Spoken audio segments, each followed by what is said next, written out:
Hello दोस्तों। कैसे हैं आप सब?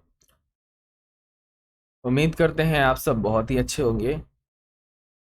यार मुझे हो गई है खांसी और गले में इन्फेक्शन हो रखा है।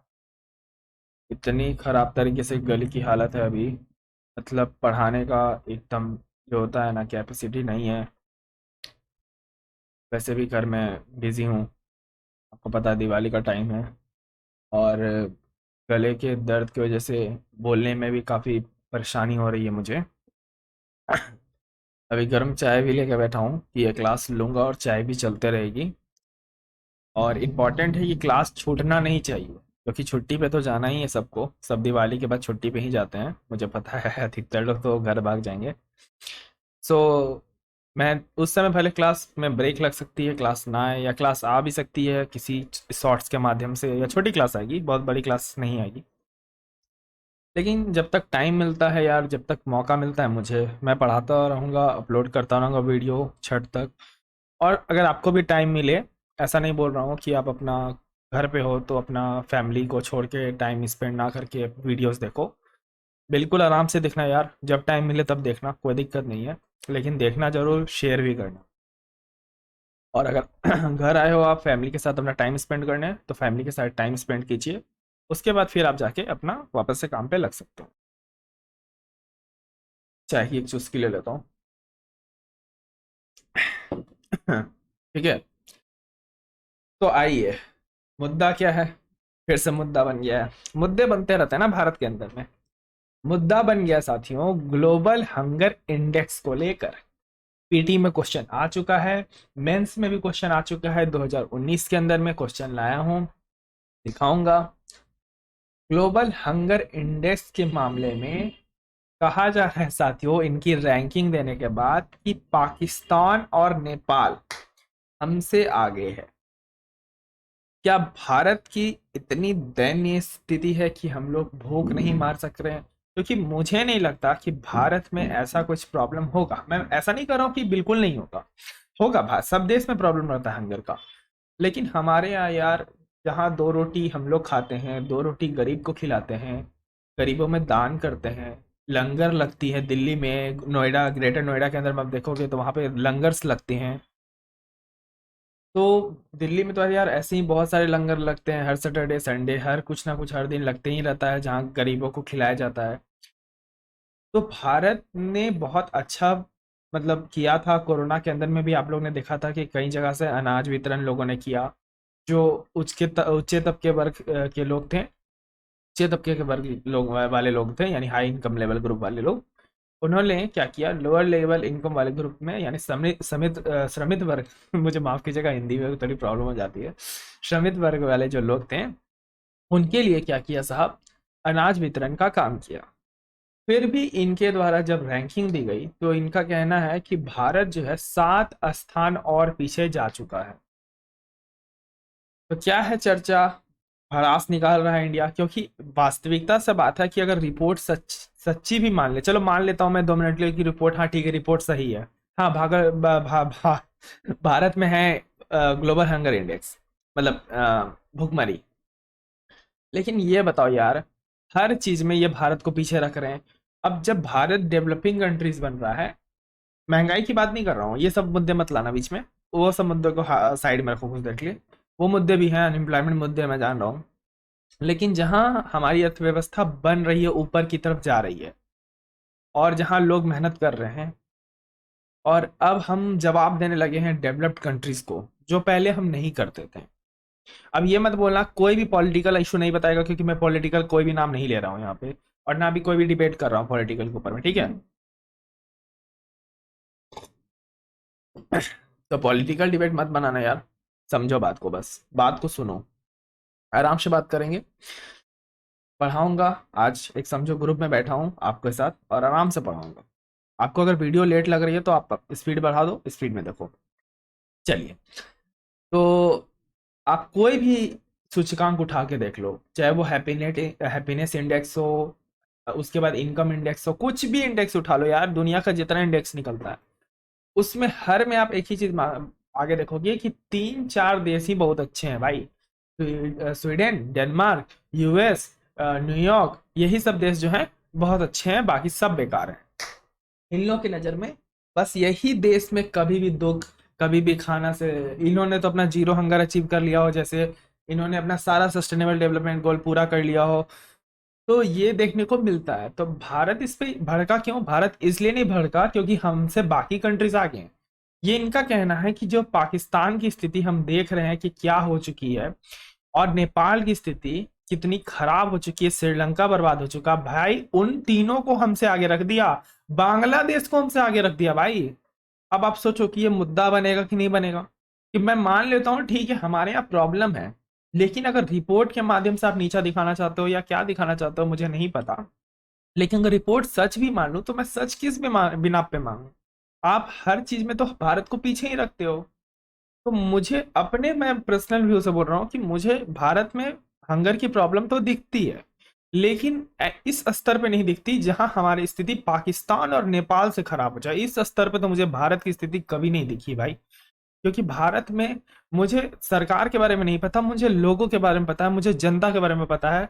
वो जनता जो हिंदुस्तान के अंदर में जन्म ली है और हिंदुस्तान है, मतलब उनके अंदर में ये भावना आती है, और एक हिंदुस्तानी होने के नाते वो ये भावना रहती है सबके अंदर में कि हम लोग हर किसी का मदद करें, चाहे वो किसी भी जाति धर्म का हो, किसी भी वर्ग का हो। हम लोग ये सब कभी नहीं देखते हैं, खाना वितरण के समय, किसी को मदद करने के समय, ये सब चीजें हम लोग कभी नहीं देखते हैं, या रेस्क्यू करने के समय कि वो किस धर्म या जाति का है। तो भारत जैसे देश को पाकिस्तान से पीछे रखना, क्या ये पॉलिटिकल मुद्दा नहीं लग रहा इंटरनेशनल मामले में? तो ये चीजें, देखो मैं चीजों को पढ़ाना बहुत बड़ा बात नहीं है, मैं चाहता हूँ कि आपको आपकी थिंकिंग को डेवलप करूँ, जो मैंने सीखा जो मैंने पढ़ा वो आपको बताने की कोशिश करूँ। आपका पॉइंट ऑफ व्यू बिल्कुल अलग हो सकता है, आप बोलोगे हाँ हाँ मैं देख रहा हूँ भारत की स्थिति बहुत खराब है, भारत बहुत बेकार कर रहा है, आप बिल्कुल रखो। मैं एक भी बार आपके बात को नहीं काटता कि आप गलत हो मैं बहुत सही हूँ। मैं एक पॉइंट ऑफ व्यू डेवलप करना चाहता हूँ कि आप समझो कि ग्लोबल हंगर इंडेक्स में हम वास्तविकता से देखा जाए तो ठीक है, दूसरा देश से हम पीछे हैं, मान लेते हैं, एक्सेप्ट कर लेते हैं, लेकिन मैं ये एक्सेप्ट करने के लिए एकदम रेडी नहीं हूं कि हमारी स्थिति पाकिस्तान जैसे कंट्री से खराब हो सकती है। तो ये सब मुद्दा आप समझने की कोशिश करो। चलिए, तो जीएस पेपर 2 से इंपॉर्टेंट रहेगा, आइए जानते हैं टॉपिक के साथ साथ। तो प्लीज एक बार वीडियो को लाइक फटाफट से कर दीजिए, सेशन को शेयर कर दीजिए, और चैनल को भी सब्सक्राइब कर लें अगर नहीं किया है तो। इतना अगर आप कष्ट कर दोगे, और तबीयत खराब में भी पीपीटी बनाया मैंने, बिजी भी रहा घर के अंदर, चाय भी पी रहा हूँ, तो यार पढ़ा भी रहा हूँ, गला बैठ चुका है, दवाई लेके आया हूँ। अभी कैमरा तो मैं यूज़ करता हूँ नहीं तो कैमरे के मतलब व्यू से आपको मैं चेक करा था मेरी स्थिति क्या है अभी। मतलब ये चाय जा रही है ना अंदर तो आवाज़ आ रही है, बस ये समझो। जैसे वो होता है ना गाड़ी में पेट्रोल जा रहा है तो गाड़ी चल रही है, वो वाली स्थिति अभी चल रही है मेरी। मैंने पढ़ाने समय चाय का इस्तेमाल कभी नहीं किया, पढ़ाने समय मैं बिल्कुल फोकस होकर पढ़ाता हूँ। अरे यार रुक जाओ यार, माइक गिर गया मेरा। हाँ, और मैंने माइक को भी चेंज कर लिया है। अगर अब आपको वॉइस की कोई इशू आ रही है तो कमेंट बॉक्स में बोल दीजिएगा कि हाँ सर वॉइस की इशू है, बट मुझे नहीं लगता कि वॉइस की अब कोई इशू होनी चाहिए। नया माइक लिया हूँ, बिल्कुल अच्छी आवाज़ आ रही होगी, मैंने चेक किया है, बहुत अच्छी और बहुत क्लीन आवाज़ आ रही है। आप कंपेयर कर सकते हो जगह से जाके। और अगर आपको नहीं लग रही है पुराने वीडियो से साफ आवाज़, तो आप कमेंट बॉक्स में बताना, मैं इसको और बेहतर करने की कोशिश करूंगा, क्योंकि ऐसा कुछ भी नहीं है कि टेक्निकल टीम है जो ये सब ठीक कर देगी, सब कुछ मुझे ही करना रहता है अकेले। तो प्लीज़ सपोर्ट करते रहिए। चलिए बाकी बातें बाद में। तो जीएस पेपर 2 से इंपॉर्टेंट रहेगा issue related to poverty and hunger. तो ये देख सकते हैं साथियों, ग्लोबल हंगर इंडेक्स इस तरह निकलता है, रिपोर्ट का फ्रंट पेज। द हिंदू के अंदर में भी आया हुआ था साथियों कि भारत को 107 रैंक दिया गया था, और भारत को दिखाया जा रहा है क्योंकि सीरियस कैटेगरी के अंदर में आ रहा है। देख सकते हैं द हिंदू ऑनलाइन न्यूज़ का भी मैंने जिक्र किया है, और पेपर की भी कटिंग लेकर आया हूँ। तो क्या है ग्लोबल हंगर इंडेक्स साथियों? तो ग्लोबल हंगर इंडेक्स में ये कहा जा रहा है कि भारत जो है लगातार नीचे गिरता चला जा रहा है ग्लोबल हंगर इंडेक्स के मामले में। जहां पे रैंकिंग 2020 की बात करें तो 94 पे थे, 2021 की बात करें तो 101 पर थे, और अब बात कर रहे हैं तो अब हम कितना पे हैं, 107 पर हैं। तो 116 कंट्रीज के बीच में इसको कंपैरिजन किया जाता है। कंपेरिजन किस बेसिस पे किया जाता है? ट्रैक किया जाता है hunger eight global, regional and national level के ऊपर में, जो रिफ्लेक्ट करता है multi dimension hunger over the time के ऊपर में, कि आपने जो हंगर है यानी भूखमरी के ऊपर में कितना सुधार किया। अच्छा मुझे ये बताओ कि सस्टेनेबल डेवलपमेंट गोल के अंदर में हंगर कितने नंबर पे है? इस तरह के क्वेश्चन को ना तुम लोग ना टाइम वाला वो जो टाइम बीटा आता है ना उसकी वैसा स्लॉट बना के लिखा करो, ताकि जो बच्चे नहीं ध्यान दिए होंगे इस समय वो क्लिक करके वो देखे कि हाँ बच्चे ने कमेंट किया है हंगर का इंडेक्स तो वो क्या है, और मैं भी चेक कर सकूं कि आपने वो सी टाइम उस चीज को आंसर किया। तो पब्लिश किसके द्वारा किया जाता है साथियों? तो पब्लिश इसे दो कंपनियां मिलकर करती हैं, एक तो आपका सॉरी दो एजेंसियां, एक तो कंसर्न वर्ल्ड वाइड करके है आपका, और एक आयरलैंड की सबसे लार्जेस्ट एड ह्यूमैनिटेरियन एजेंसी है जिसका नाम है वेल्थ हंगर लाइफ। ये दोनों संस्था साथियों क्या कर रही है? मिल के रिपोर्ट जारी करती है, याद रखिएगा। 2006 से लगातार ये पब्लिश कर रही है रिपोर्ट, और ये इनका काम है कि जो आपका हंगर है, जो आपका मतलब पूरे वर्ल्ड में, उसको मिटाना, क्योंकि जब तक हमें डेटा का पता नहीं होता तब तक हम सुधार की बात नहीं करते। क्योंकि अगर आप देखोगे जब तक आपको ये ना बताए कि आपके प्रीलिम्स में कितना मार्क्स आ रहे, प्रीलिम छोड़ो, अगर आपको देना है यूपीएससी, आप लगाते हो मॉक्स, ठीक है। अब आप ये चेक ही ना करो कि मॉक्स में कितने नंबर आ रहे हैं, आपने मॉक्स दे दिया, अब आपको ये नहीं पता कि आपका आंसर सही था गलत था, आपको कितने नंबर आ रहे हैं, तो क्या कभी भी आप अपने अंदर डेवलप कर पाओगे? कुछ नहीं कर पाओगे। तो रिपोर्ट्स या फिर हमें रिजल्ट्स क्या बताते हैं कि हमारी करंट पोजीशंस क्या है, और उसके आधार पे हम क्या बनाते हैं? पॉलिसीज फॉर्मुलेशन करते हैं, नीति निर्माण करते हैं, ताकि हम धीरे धीरे ऊपर आ सकें, ठीक है। तो याद रखिएगा संस्था का नाम साथियों, दो संस्था मिलकर निकालती है, कंसर्न वर्ल्ड वाइड, और ईरान की कौन संस्था है? ह्यूमैनिटेरियन एजेंसी है जिनका नाम क्या है? Wealth wealth hunger life. चलिए आगे बात करते हैं साथियों। तो यहाँ पे आपको दिखा रहा है कि चाइल्ड स्टनिंग है, चाइल्ड वेस्टिंग है, चाइल्ड मोर्टेलिटी है, ये सब क्या है साथियों? अगर आपने नहीं पढ़ा है तो मैंने पढ़ा रखा है इन चारों चीज़ों के बारे में, जो मैं बार बार रिपीट नहीं करूंगा, गले में भी दर्द है इसलिए प्लीज़ थोड़ा सा कष्ट आप लोग कर लो। मैंने जो पीएम श्री योजना पढ़ाया, पोषण माह पढ़ाया, उसके बाद मैंने पढ़ाया मिड डे मील के बारे में जो चल रहा है भारत के अंदर में, उसमें मैंने सारा चीज़ ये सब डिटेल में बता दिया है, तो आप जाके वहां पे भी ये चीज़ें पढ़ सकते हो। तो रैंकिंग की बात करें साथियों तो आप देख सकते हो कि श्रीलंका का रैंक 64 पे है, उसके बाद म्यांमार का 71, नेपाल का 81, बांग्लादेश का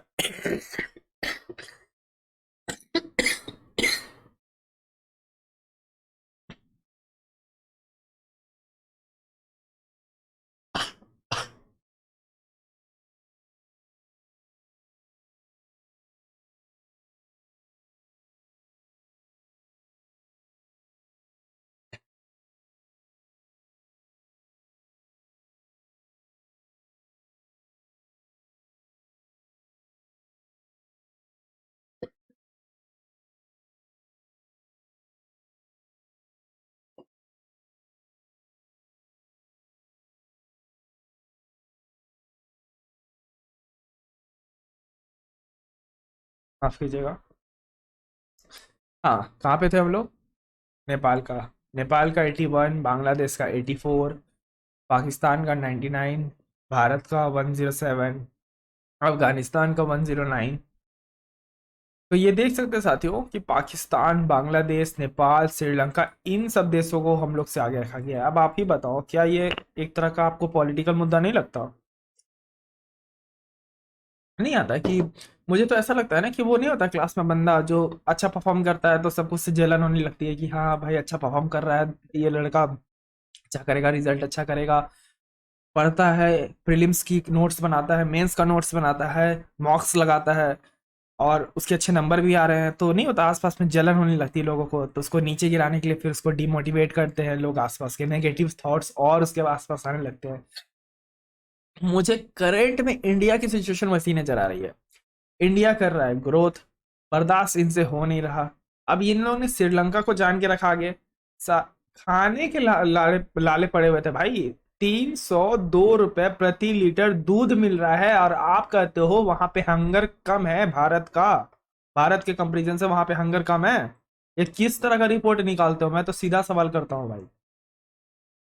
पाकिस्तान भीख मांग रहा है, बोलना नहीं चाहिए किसी का देश है, लेकिन बता रहा हूँ वास्तविकता सच्चाई तो सुननी पड़ेगी। भीख मांग रहा है, आईएमएफ में जाके भीख मांगता है, यूएस से जाके भीख मांग रहा है, चाइना से जाके भीख मांग रहा है, जहां खाने के पैसे नहीं है, अपने गरीब पड़ा हुआ है। इंडिया अनाज भिजवाता है, अनाज के मामले में इंडिया दे रहा है, चलो खा लो। मतलब ना, एक मुसीबत के टाइम कौन काम आएगा? बाप ही काम आता है बेटा के, ठीक है? तो बाप जब और ये कहता है कि नहीं नहीं बाप ही नालायक है, बेटा अच्छा है, तो ऐसा नहीं होता ना भाई। ये लोग की नजर में तो बाप ही नालायक हो गया। तो ये भाई गलत मुद्दा है मेरे हिसाब से। बाकी रिपोर्ट तो यार क्या है, रिपोर्ट है, चलो ठीक है। अब इंडिया इस पे भड़का है, लेकिन पॉलिसीज में देखेगा इंडिया और बेहतर करेगा। कोई बात नहीं, रिपोर्ट से झुकाने की कोशिश करेगा, हम लोग और उठेंगे। झुकेगा नहीं, ठीक है, इंडिया झुकेगा नहीं। चलिए, तो इंडिया की रैंकिंग आप देख सकते हो, 107 रैंकिंग आई है। 121 कंट्रीज इस बार साथियों लिया गया था। साथ ही साथ सीरियस कैटेगरी में डाल दिया गया है इंडिया को। आप देख सकते हो चाइल्ड वेस्टिंग कितना ज़्यादा इंडिया में हो रहा है। तो उसके बाद साथ ही साथ जो न्यूट्रिशन की कमी है वो आप यहाँ पे साफ साफ देख सकते हो। चाइल्ड स्टनिंग है, मतलब कम वेट वाला, झुका हुआ शरीर नहीं होता बच्चों का, जो आप देखते हो कि सही न्यूट्रिशन नहीं मिलने से उनकी शरीर झुक जाती है बचपन में ही, सही कोई अंग सही से नहीं बढ़ता है। चाइल्ड मोर्टेलिटी, 5 साल के से कम बच्चे का मौत हो जाना, इसको चाइल्ड मोर्टेलिटी बोलते हैं। तो लगातार भारत गिरते चला जा रहा है। यहाँ पे आप देख सकते हो कि 2000 से लेकर 2014 तक तो बहुत दयनीय स्थिति रही, फिर 2014 से लेकर 2022 तक बढ़ा, और अब वापस से फिर नीचे आ रहा है। तो हंगर को हम लोग लगातार फेस करते चले जा रहे हैं, ठीक है? तो आप यहाँ पे रैंकिंग देख सकते हो, लास्ट मैंने 5 ईयर्स के रैंकिंग ला के रख दिया आपके सामने, आप देख सकते हो। इंडिया की नाइबर कंट्रीज को मैंने दिखा दिया भाई, कि यहाँ पे आप देख सकते हो कि अफगानिस्तान हमसे आगे है। इससे बुरे दिन तो और कुछ नहीं हो सकते। ये इंडिया को बोलता है, अफगानिस्तान भी इंडिया से पीछे है, मतलब सॉरी, इंडिया अफगानिस्तान के भी पीछे है ये लोग के नज़र में। तो टॉप कौन किया भाई? अरे भैया, टॉप कौन करेगा? जिनका रिपोर्ट है वही ना टॉप करते हैं हमेशा रिपोर्ट। ये मुझे वो वाला लगता है, कहीं आप लोगों ने, देखो बोल रहा हूँ पर्सनली मत लेना, कभी सरकारी कॉलेज में पढ़ा होगा ना, तो ये चीज़ें मुझे ऐसी नज़र आती है। अब जिनकी मतलब अंदर बैठे हुए हैं पहचान वाले, वो तो उनको अच्छे नंबर देंगे ही। तो मुझे ऐसा कुछ नज़र आता है यहाँ पे। पर्सनली मत लेना यार, लेकिन ऐसा लगता है मुझे कि अंदर जो बैठा होता है ना, तो जिन जो मतलब रिपोर्ट निकालेगा तो वो उसी का अच्छा निकालेगा ना जो पहचान में है। तो ये यूरोपियन नेशंस वाले अपने आप को मतलब हमेशा टॉप में ही रखना चाहते हैं हर चीज़ में। यहाँ पे सबसे खराब कौन है साथियों? तो सबसे खराब यन को दिया गया है, यन एकदम लास्ट पोजीशन पे है। यमन नाम है, सॉरी यन नहीं, यमन। तो एशिया कंट्री में कहा गया साथियों, दो ही कंट्री बहुत अच्छा किया है, अपना चाइना, यानी कोरोना का जो पिताजी है वो, और कुवैत, ठीक है? तो क्या क्या साथियों प्रॉब्लम आ रही है? प्रॉब्लम आ रही है कि 2022 में हम देख रहे हैं कि खाने के दाम महंगे हो रहे हैं, सिचुएशन खराब हो रही है लॉकडाउन के बाद से। और कहा जा रहा है कि लगभग 46 कंट्रीज जो हैं 2030 तक भूख के कारण जो है मतलब बहुत खराब स्थिति, सीवियर कंडीशन हो जाएगी। क्लाइमेट चेंज हो रहा है साथियों, टाइम वक्त पे पानी नहीं पड़ना, हाँ ये सब चीज़ें मैं एग्री करता हूँ, बिल्कुल एग्री करता हूँ। अगर इंडिया में हंगर भी है तो ये सब भी इंडिया का, चाहे आप किसी भी कंट्री को ले लो, यही कारण है। ये प्राइसेस बढ़ते जा रही हैं खाने की। उसके बाद साथ ही साथ वायलेट हो रहा है, कॉन्फ्लिक्ट्स हो रहा है, जैसे कि देख रहे हो यूक्रेन। अब उस पर क्या है, अब खेत खलिहान है वहां पे अटैक कर दो, क्या है ये सब का? इकोनॉमी जो कोविड से लॉकडाउन हुआ उससे भी तमाम तरह के प्रॉब्लम हो रहे हैं। मैं यहाँ पे कुछ बताने वाला था और आपको भूल गया, बहुत अच्छी बात शेयर करने वाला था सबसे। मुझे देखने दो यार, कुछ तो बताने वाला था मैं, सोचा था बाद में बता दूँ। अच्छा छोड़ो, याद आएगा तो बता दूंगा, याद नहीं आ रहा। तो भारत के द्वारा कौन कौन से चलाए गए हैं, एक तरह से आप कह सकते हो पॉलिसीज।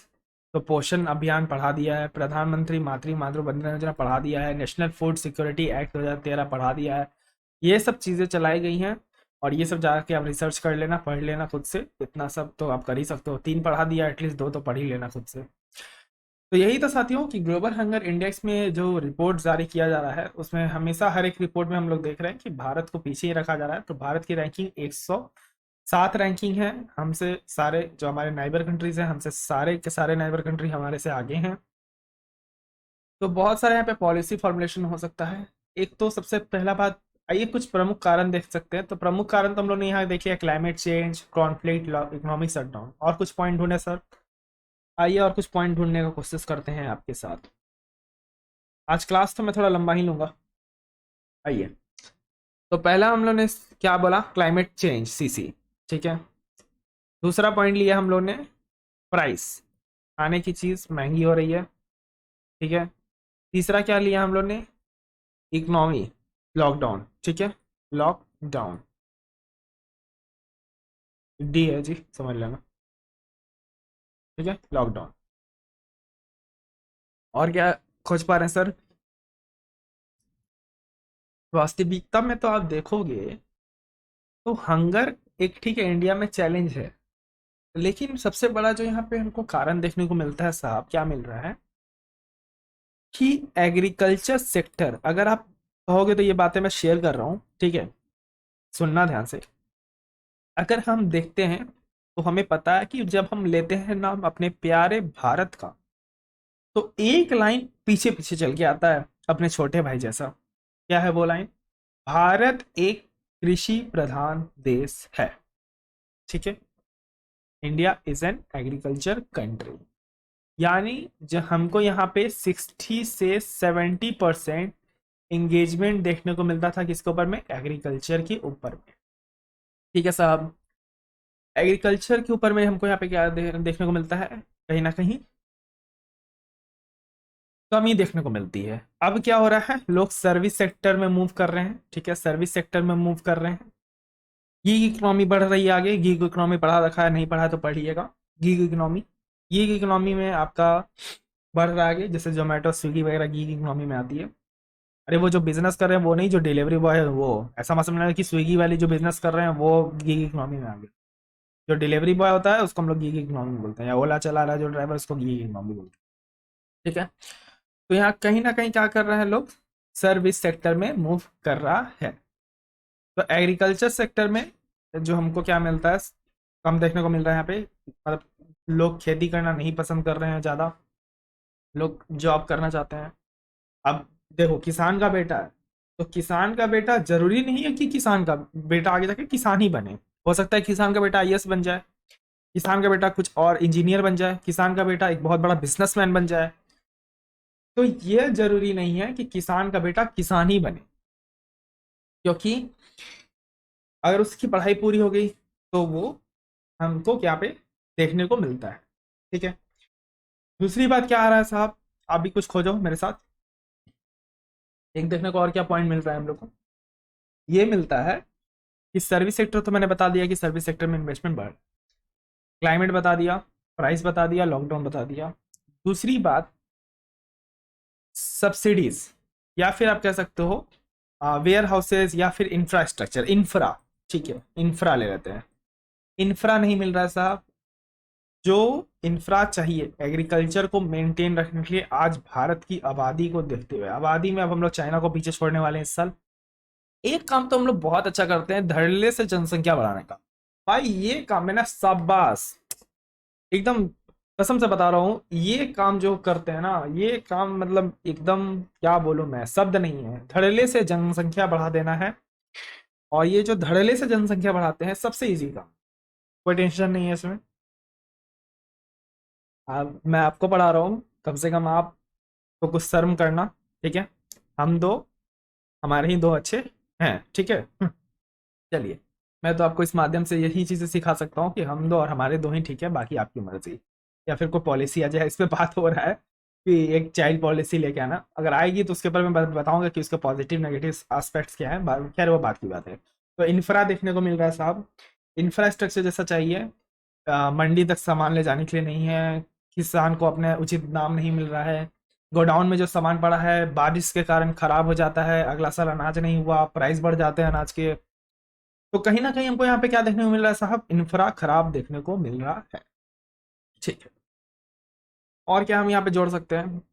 अच्छा, क्या सॉल्यूशन जोड़ेंगे? आइए साहब सॉल्यूशन जोड़ते हैं। हम्म, आइए हम लोग यहाँ पे क्या देखते हैं, कुछ सॉल्यूशन ढूंढते हैं। मैंने वो वाला मिटा दिया, ठीक है। आइए हम लोग यहाँ पे क्या देखते हैं, सॉल्यूशन देखते हैं। पहले तो हमें क्या करना होगा, वो सब चीजें तो अच्छी करनी पड़ेगी, प्राइस प्राइस जो भी है उसका अपोजिट कर दो, इंफ्रा लगाना पड़ेगा। दूसरी बात, हमें ये चीजें मिटानी पड़ेगी दिमाग से कि अगर किसान का बेटा किसान बनता है तो वो एक इज्जतदार जॉब नहीं है। देखो सच सुनना पड़ेगा, कड़वा है।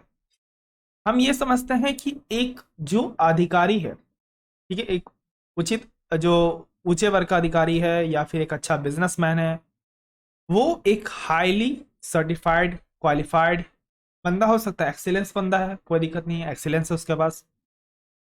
लेकिन अगर हम बात करते हैं अच्छे से बात करने की, रिस्पेक्ट देने का, बात सिर्फ रिस्पेक्ट का मतलब ये नहीं होता है उससे डरना, उनसे इज्जत से बात करना, उनकी उनको मान सम्मान देना, डिसरिस्पेक्ट नहीं करना। तो रिक्शा वाला हो गया, ठेला वाला हो गया, या फिर किसान हो गया, हमें समझना पड़ेगा कि ये भी एक रिस्पेक्टफुल काम। दूसरी बात, अगर हम एक किसान के बेटे को, ठीक है, मान के चलो किसान का बेटा है या बेटी है, बेटा बेटी कुछ नहीं होता, सब समान है आजकल। अगर हम बेटा भी बोलते हैं तो उसमें लड़कियां भी काउंट हो जाती हैं और लड़के भी काउंट हो जाते हैं। तो कभी कभी आप भी सुनते होंगे कि आपके पापा आपको बुलाते होंगे, जो लड़कियां हैं वो सुनती होंगी अगर मुझे, तो आपके पापा बुलाते होंगे बेटा। तो ऐसा नहीं है कि आप लड़के हो तभी लड़के, लड़की हो फिर भी आपके पापा आपको बेटा इसलिए बुलाते हैं क्योंकि वो अच्छा लगता है, अच्छा साउंड करता है। तो अगर किसान का बेटा किसान बनता है तो हम उसकी अगर पढ़ाई, ठीक है, यहाँ पे हम ले सकते हैं एजुकेशन। बात एकदम आराम से रख रहा हूँ, आपके साथ बना रहा हूँ क्वेश्चन आज। एजुकेशन, ठीक है, एजुकेशन रखते हैं। एजुकेशन से क्या होगा साथियों, कि जो तरीके, जो मेथड, ठीक है, जो मेथड इस्तेमाल में ले रहा है, जो इस्तेमाल में ले रहे हैं उनके फादर, जो खेती कर रहे हैं, जो किसान इस्तेमाल में ले रहा है, वो बेटा आके उसको चेंज करेगा, उसके मेथड को चेंज करेगा, अपने लॉन के मेथड को चेंज करेगा, आसान बनाएगा, कॉस्ट मिनिमाइज करेगा, प्रॉफिट मैक्सिमाइज होगा, रहने का तरीका बदलेगा। तो हम कहीं ना कहीं, एक तो किसान का बेटा प्रैक्टिकल कर रहा है, अच्छी एजुकेशन दे देते हैं, किताबी भाषा दे देते हैं, प्रैक्टिकल कर रहा है, अच्छा कल को तैयार कर सकते हैं एक ब्रह्मास्त्र, बहुत बढ़िया तैयार कर सकते हैं, क्योंकि प्रैक्टिकल वो कर रहा है। उसकी कुछ घंटों की पढ़ाई हो जानी चाहिए जिसमें वो खेतों के बारे में, उन चीजों के नाम जानेगा, वो नाम जानता है, हिंदी में जानता है, हिंदी में भी जानेगा, इंग्लिश में भी उस चीज को हम लोग सिखाएंगे। और क्या होगा कि किसान का बेटा अगर किसान भी बनेगा तो वो हाई लेवल का किसान बनेगा। जैसा किसान हम लोग देखते हैं अमेरिका, रशिया, डेवलप्ड कंट्रीज के अंदर में जो किसान देखते हैं कि देखने से लगता नहीं ये किसान है, ऐसा बोलते हो ये किसान है, तो वैसा बनेगा। तो यहां से क्या हुआ, farming economy will be not shifting into service economy और मैन्युफैक्चरिंग इकोनॉमी। तो हमको यहाँ पे क्या देखने को मिल रहा है साहब, हमको ये देखने को मिल रहा है कि हम कहीं ना कहीं छोटे चीजों में थोड़ा बहुत परिवर्तन करते हैं, हम अपने पॉलिसीज के अंदर में परिवर्तन करते हैं, तो हमको यहाँ पे रिजल्ट्स देखने को मिलता है। चलिए, आशा करता हूँ चीजें समझ में आ गई हैं। अगर आ गई हैं तो वीडियो को लाइक जरूर कीजिएगा, चैनल को सब्सक्राइब भी कीजिएगा, मेंस का क्वेश्चन रख लीजिए। आशा करता हूँ कि जो भी चीजें मैंने बताई वो आप लोगों ने एज इट इज समझा होगा, कोई भी पॉलिटिकल या अलग तरीके से मुद्दा नहीं बनाया होगा, क्योंकि एक यूपीएससी का एस्पिरेंट हमेशा साफ माइंड से और एक बैलेंस ऑफ पॉइंट, जिसको हम लोग इक्विलिब्रियम पॉइंट या फिर बोलते हैं कांस्टेंट पॉइंट, उस पर रह के समझा होगा चीजों को, तभी जाके उस चीजों को बैलेंस करके लिख पाएगा। तो आप ये क्वेश्चन देख सकते हो, क्वेश्चन ये मेंस का ही है, स्क्रीनशॉट ले लीजिए, एलोबरेट कर लीजिएगा खुद से इसको। 250 वर्ड्स में करना है, 2019 के मेंस के अंदर में ये क्वेश्चन आया हुआ था। चलिए, आशा करता हूँ स्क्रीनशॉट आपने ले लिया होगा। तो कैसी लगी वीडियो कमेंट में जरूर बताएं, वीडियो को लाइक, चैनल को सब्सक्राइब करें। कसम से बता रहा हूँ सब्सक्राइब कर देना यार, ऐसा मत करना कि सब्सक्राइब मत करना। बहुत मेहनत से पढ़ा रहा हूँ यार, गला खराब है, हालत खराब है मेरी, पढ़ा रहा हूँ आपको, लेकिन आपको पढ़ाने के बाद इतना अच्छा फील करता हूँ, लगता है कि एक ये चीज़ है ना जो मुझे सुकून देती है। चलो, आपकी दुआ है कि मुझे ये चीज़ सुकून देता है, तो प्लीज़ लाइक करना, सब्सक्राइब करना और शेयर भी करना। बहुत सारी स्पेशल क्लासेस चलते रहती हैं, बहुत सारे करंट अफेयर के टॉपिक चलते रहते हैं, तो जाके उनको देखिए। आपको जानकारी मिलेगी, आपकी पीटी की प्रिपरेशन होगी।